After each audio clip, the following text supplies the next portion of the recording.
যখন আপনি মানসিক অশান্তিতে থাকবেন, তখন দেখবেন আপনার জীবনে এমন একজন মানুষের দরকার, যে মানুষ আপনার জীবনটা ভরিয়ে তুলবে নানা রকম শান্তির বার্তা নিয়ে। তেমনই হলেন গৌতম বুদ্ধ।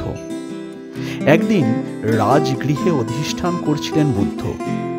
সে সময় এক আগন্তুক এলেন বুদ্ধের কাছে। প্রণাম করে প্রশ্ন করলেন, আমার একটি জিজ্ঞাস্য আছে, যদি অনুমতি করেন তো প্রকাশ করি। বুদ্ধ স্মিত হেসে বললেন, বলো, তোমার যা জিজ্ঞাস্য আছে। আগন্তুক বললেন, আপনি কখনই উগ্র হয়ে যান না, ক্ষিপ্ত হয়ে কাউকে কোনোদিন কটু বাক্য অবধি বলেন না। এমনকি যখন কেউ আপনাকে উত্ত্যক্ত করার মারাত্মক ভুল করে, তাকেও আপনি উদারভাবে ক্ষমা করে দেন। এই নম্র শান্ত স্বভাব কিভাবে আপনি রপ্ত করেছেন, যদি অনুগ্রহ করে বলেন। বুদ্ধ সবটা মন দিয়ে শুনলেন। শেষে আগন্তুককে কাছে ডেকে বললেন, আমি দেখতে পাচ্ছি আর 7 দিন পরে তুমি মারা যাবে। তাই এই সব জিজ্ঞাসা ছেড়ে শেষ কটা দিন নিজের পরিবার পরিজনের সঙ্গে ভালোভাবে আনন্দ করে কাটাও। বুদ্ধের মুখে এই কথা শুনে আগন্তুক স্তম্ভিত হয়ে গেলেন।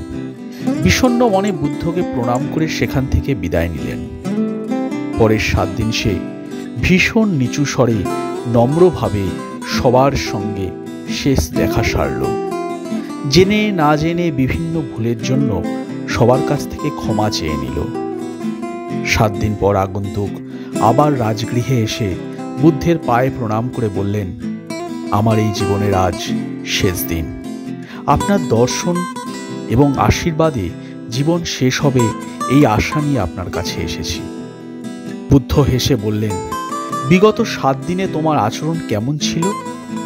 আগন্তুক বললেন, ভীষণ শান্ত এবং নম্র। প্রতি মুহূর্তে অনুভব করেছি আমি একটু একটু করে শেষের দিকে যাচ্ছি। তাই রাগ, ক্ষোভ, ক্রোধ, অভিমান করে এই অবশিষ্ট সামান্য সময়টুকু অপচয় করতে চাইনি। যার সঙ্গে মিশেছি নম্রভাবে শান্তভাবে কথা বলেছি।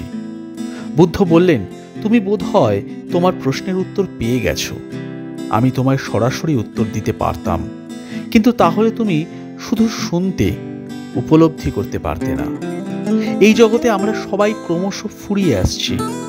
কেউ জানে না সে কবে থেমে যাবে।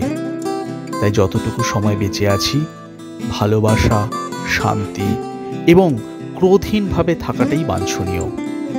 আর হ্যাঁ, তুমি যাতে নিজে তা উপলব্ধি করো, সেই কারণে তোমায় বলেছিলাম তুমি 7 দিন পরেই মারা যাবে। তুমি মারা যাচ্ছ না, নিশ্চিন্ত থাকো। ছলছল চোখে আগন্তুক বললেন, ধন্য ধন্য তুমি বুদ্ধ, তুমি আমার চোখ খুলে দিলে।